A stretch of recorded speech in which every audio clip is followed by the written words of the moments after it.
Assalamualaikum warahmatullahi wabarakatuh. Berjumpa kembali dengan saya Abdul Halim.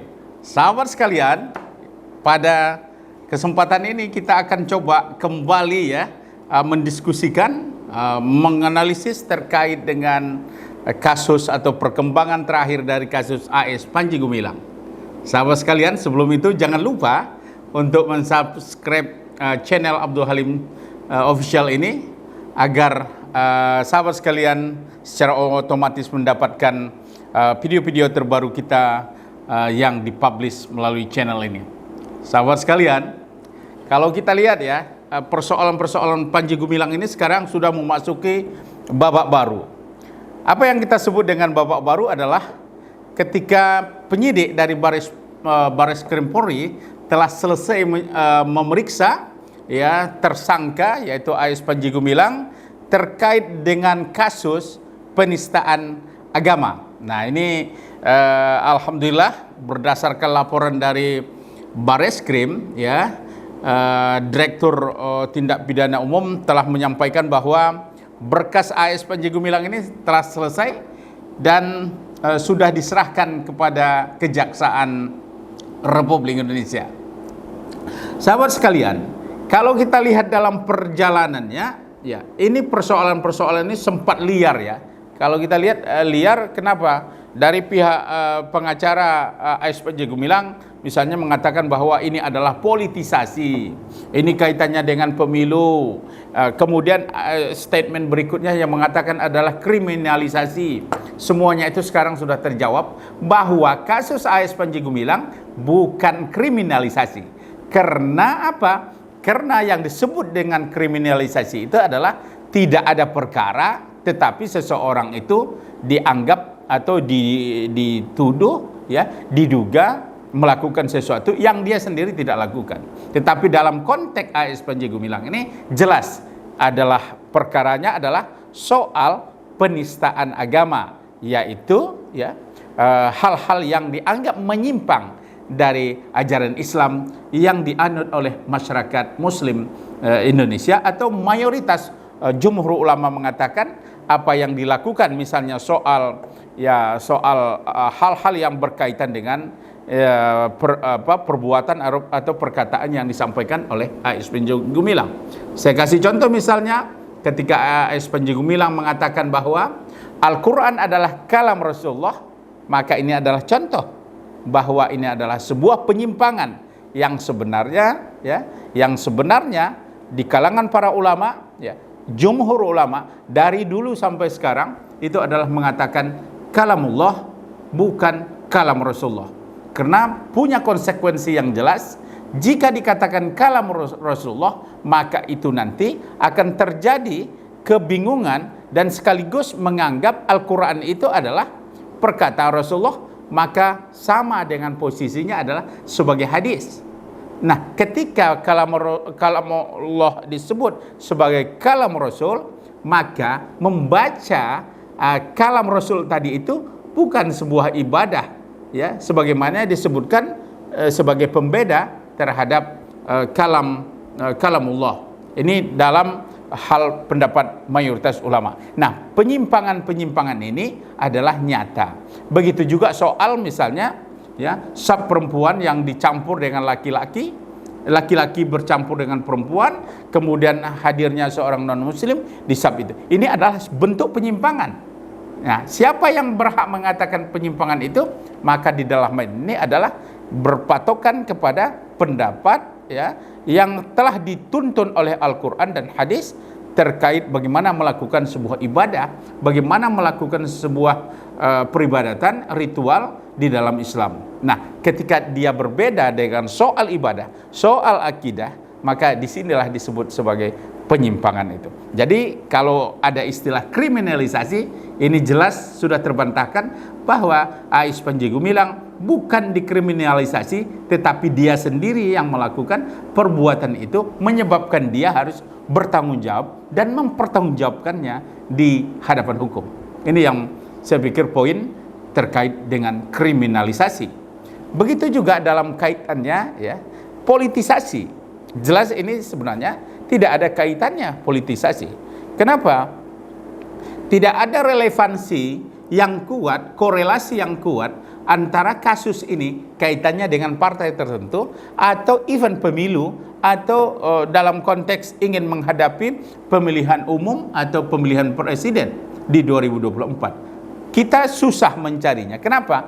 Karena statement itu muncul, nah, dan kegiatan-kegiatan yang dilakukan oleh AS Panji Gumilang itu adalah muncul dari dia sendiri dan bukan ada pihak-pihak eksternal yang mencoba mengarah-ngarahkannya untuk berkata tentang doktrin-doktrin atau pemahaman keagamaan yang disebutkan beberapa tahun belakangan ini sampai kepada dia ditahan. Jadi sangat susah kita menyatakan bahwa kasus AS Panji Gumilang ini tidak kriminalisasi dan tidak politisasi agama. Apalagi politisasi untuk kepentingan pemilu atau politisasi agama. Nah, sahabat sekalian, ini adalah persoalan-persoalan yang memang ya, yang terjadi soal yang menimpa AS Panji Gumilang adalah keliaran dia dalam melakukan pendapat, melakukan aktivitas dalam ibadah. Jadi kalau kita lihat misalnya perbuatan-perbuatan atau tindakan-tindakan yang disangkakan ya terhadap AS Panji Gumilang itu ya, di dalam fatwa nomor 38 tahun 2023 misalnya, ini fatwa terkait tentang hukum wanita menjadi khotib dalam rangkaian sholat. Nah, ini statement AS Panji Gumilang muncul karena dia berencana ya untuk menjadikan putri atau perempuan menjadi khatib. Maka fatwa ini muncul ya karena memang ada permintaan dari masyarakat dan permintaan juga dari pihak penyidik, yaitu dari Bareskrim Polri terkait dengan masalah ini. Misalnya, saya coba lihat misalnya fatwa 38 ini kita lihat ya. Fatwa ini menyatakan bahwa ya, sholat Jumat hukumnya wajib atas muslim laki-laki dan boleh bagi perempuan. Jadi ini fatwa yang bernomorkan 38 tahun 2023 tentang hukum wanita menjadi khatib. Ini yang pertama di dalam item poin-poin itu adalah sholat Jumat hukumnya wajib bagi laki-laki dan bagi perempuan boleh. Jadi artinya perempuan itu adalah sebuah option aja. Kalau dia mau ikut silakan, kalau dia tidak ikut tidak apa-apa. Tetapi bagi laki-laki adalah sebuah kewajiban. Yang kedua, ya, poin yang kedua dalam fatwa itu adalah khutbah Jumat merupakan rukun sholat Jumat.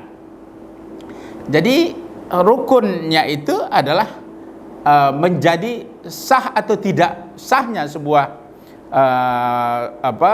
pelaksanaan sholat Jumat itu adalah termasuk di dalam khutbah Jumat. Nah, khutbah Jumat itu ya, kalau kita lihat di poin 2, maka bagian ibadah ya. Jadi khutbah itu tentu adalah bagian daripada ibadah mahdhah yang harus mengikuti ketentuan syariat Islam. Di antaranya tentu yang melakukan itu adalah laki-laki. Jadi ini kalau kita lihat sahabat sekalian, karena kewajiban khutbah sholat Jumat itu bagi laki-laki, maka khotibnya pun ya dalam pelaksanaan sholat Jumat itu telah diatur ya itu harus laki-laki juga, karena bagi perempuan tidak menjadi sebuah kewajiban tetapi sifatnya dibolehkan.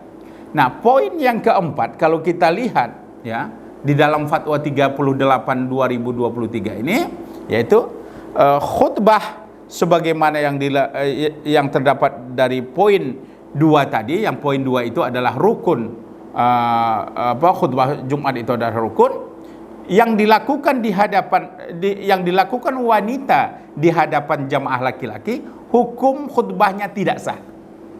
Jadi ini sudah benar ini. Ini adalah perempuan khotib di hadapan laki-laki, maka hukumnya tidak sah sholat Jumatnya. Dia harus sholat Jumat mengganti sholatnya itu dengan sholat zuhur 4 rakaat. Kenapa? Karena memang khutbah itu ya adalah bagian dari sholat Jumat.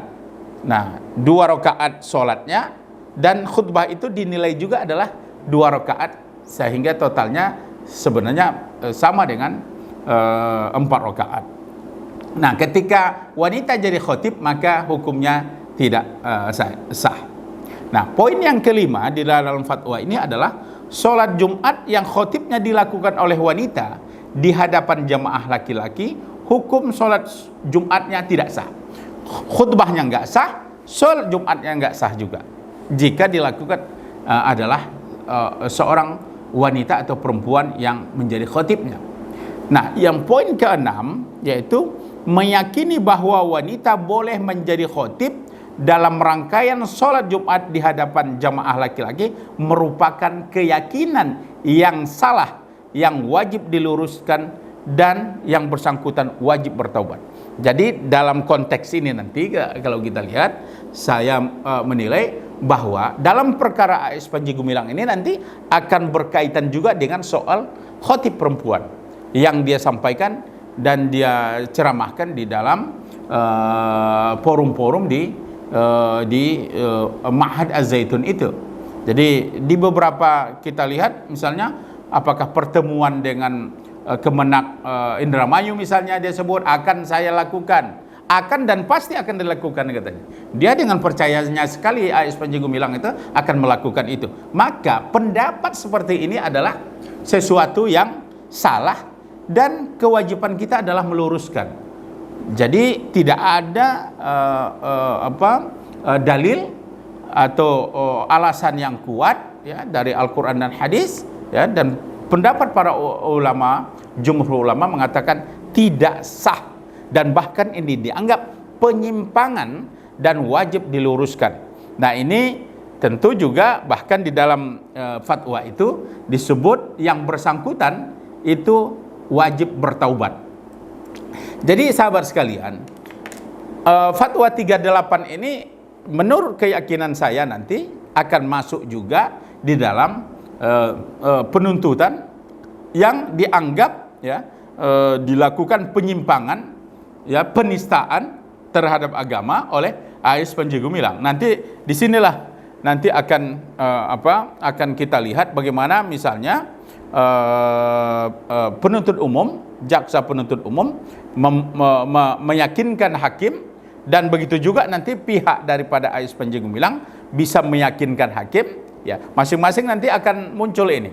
Pihak penuntut umum ya akan mengemukakan saksi-saksi, bukti-bukti ya, dan keterangan ahli, dan begitu juga dari pihak daripada AS Panji Gumilang. Nah, berdasarkan keterangan dari Direktur Kriminal Umum ya, yaitu dinyatakan bahwa sudah diperiksa oleh penyidik 41 saksi dan 18 ahli, saksi ahli.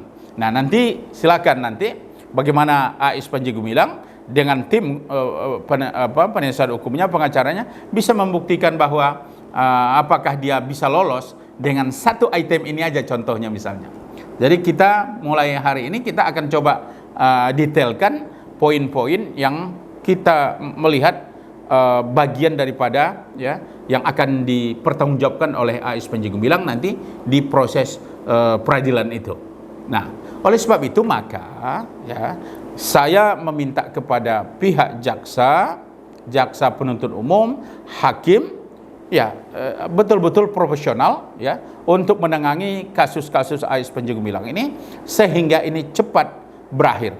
Jangan sampai ada lagi Panji Gumilang lainnya ya yang melakukan hal yang sama, yang membuat kekacauan dan kegalauan, bahkan ini menimbulkan kericuhan dan kemudian masalah besar di tengah-tengah masyarakat, dan ini bisa mengancam hubungan antar umat Islam ya, sesama umat Islam, dan juga tentunya akan berefek kepada keamanan negara, apalagi ini menjelang pemilu ya.